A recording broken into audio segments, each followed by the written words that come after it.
Imagine sitting there 60 years later, regretting something that you didn't do. Right? Can you fathom that?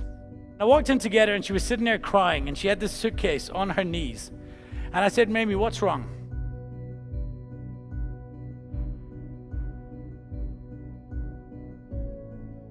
When she was young, and she was about 20, she was born, I think it was in 1908, so about 1928, she moved to Canada.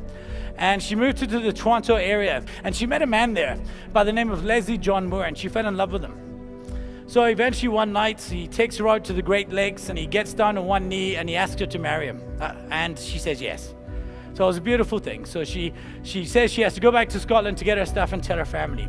So he gives her a suitcase, and it has his initials on it. It says LJM, Leslie John Moore.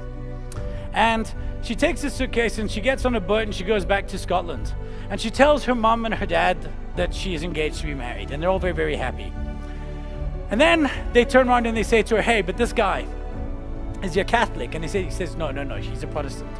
And at that time, that was a big deal in Scotland. So Mamie was never allowed to speak to that man again, ever.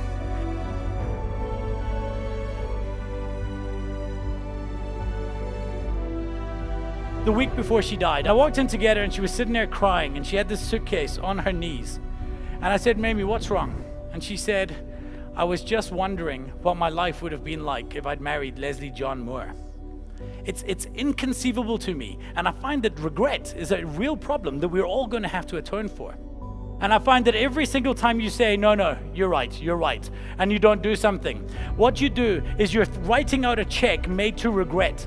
And that check you're writing for regret, you will have to pay one day.